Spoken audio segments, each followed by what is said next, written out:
गोहाना में आज किसानों ने रोहतक पानीपत हाईवे पर जाम लगाकर सरकार के खिलाफ जोरदार प्रदर्शन किया। यह प्रदर्शन अमेरिका भारत ट्रेड डील के विरोध और किसान नेता गुरनाम सिंह चडूनी की गिरफ्तारी के खिलाफ किया गया। कुछ देर तक हाईवे पर वाहनों की लंबी कतारें लगी रही। हालांकि बाद में किसानों ने दिल्ली में होने वाले बड़े आंदोलन की तैयारी का हवाला देते हुए जाम खोल दिया। भारतीय किसान यूनियन चडूनी ग्रुप और अन्य किसान संगठनों के कार्यकर्ता गोहाना के गांव रूखी चौक पर इकट्ठा हुए और रोहतक पानीपत हाईवे पर जाम लगा दिया। किसानों ने अमेरिका भारत की फ्री ट्रेड डील का विरोध करते हुए कहा कि इससे देश के किसानों के हित प्रभावित होंगे। प्रदर्शन के दौरान किसानों ने किसान नेता गुरनाम सिंह चडूनी की गिरफ्तारी पर भी नाराजगी जताई और उनकी तुरंत रिहाई की मांग की। किसी भी स्थिति से निपटने के लिए मौके पर भारी पुलिस बल तैनात रहा। कुछ समय बाद किसानों ने जाम समाप्त कर दिया। उनका कहना था कि 21 जुलाई को दिल्ली के किसान घाट पर होने वाले बड़े प्रदर्शन में शामिल होने के लिए सभी किसान दिल्ली रवाना होंगे। किसानों ने साफ कहा कि शांतिपूर्ण प्रदर्शन करना उनका लोकतांत्रिक अधिकार है और वे अपनी मांगों को लेकर पीछे नहीं हटेंगे। अब 21 जुलाई को दिल्ली में होने वाले किसान प्रदर्शन पर सभी की नजर टिकी है, जहां बड़ी संख्या में किसानों के पहुंचने की उम्मीद है। देखिए, कल 21 तारीख को पूरे देश का किसान दिल्ली के किसान घाट पे जुटेगा, जो अमेरिका से फ्री ट्रेड डील हो रही है उसके विरोध में। लेकिन सरकार घबराई हुई है, सरकार तानाशाह है। गुरनाम सिंह चडूनी को लगभग 11 बजे पेवा से गिरफ्तार कर लिया गया है।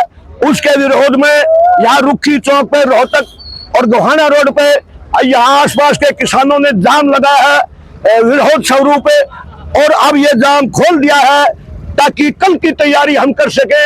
मैं अनुरोध करूंगा सभी किसान भाइयों से, मजदूर भाइयों से, नौजवानों से कि कल चडूनी साहब की गैर हाजिरी में 100 गुना ताकत से आपने और मजबूती से पहुंचना है दिल्ली, ताकि सरकार की आंख खुल जाए।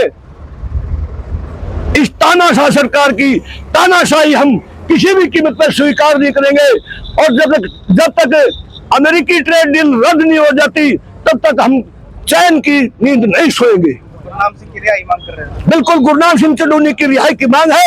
लोकतंत्र में अपना अधिकार है सभी को अपनी आवाज बुलंद करने का, लेकिन पहले ही उनको गिरफ्तार कर लिया। ये लोकतंत्र नहीं, ये कौशा तंत्र कहूं, ये बहुत बुरी बात है इस देश के लिए। ये हमारे राष्ट्रीय अध्यक्ष हैं गुरनाम सिंह चडूनी जी, उसको सरकार ने गिरफ्तार करवा दिया है। उसके विरोध में रोड जाम कराया है। नहीं तो हम अपने प्रचार पर लगे हुए थे। कल उस पर किसान घाट पर हमारी 200 संगठनों की, लगभग 200 संगठनों की वहाँ बड़ी महापंचायत है, उसके लिए हम अपनी तैयारी में लगे हुए थे। उसको आदमी छोड़ के और कुछ काम का टाइम होने के कारण कम संख्या में किसान आए और हमने कुछ देर के लिए रोड जाम कराया है और गुरनाम सिंह चडूनी की रिहाई की मांग करते हैं। आगे क्या रहेगा? आगे भाई यही है, कल किए तय है आगे क्या। कल वहाँ जाना है दिल्ली के किसान घाट पर, उसकी तैयारी में और जोर शोर से और करेंगे। देखिए भाई साहब, कल हम अपनी ट्रेड डील रद्द करवाने के लिए जो अमेरिका से भारत का समझौता हुआ उसके लिए दिल्ली जा रहे थे। आज जो हमारे किसान नेता हैं गुरनाम सिंह चडूनी, उसको कल से पहले ही गिरफ्तार कर लिया। एक तो उसको लेकर था, और दूसरा हम किसानों से संदेश देना चाहते हैं कि गुरनाम सिंह चडूनी को गिरफ्तार कर लिया है, आप सबको और भी बड़ी जिम्मेवारी बढ़ गई है। ज्यादा से ज्यादा संख्या में कल दिल्ली जंतर मंतर पहुंचने का कष्ट करें। ट्रैक्टर में जाओगे, गाड़ियां में भी जाएंगे, रेलों में भी, जहाँ भी जो भी सुविधा मिलेगी उस सुविधा के हिसाब से जाया जाएगा।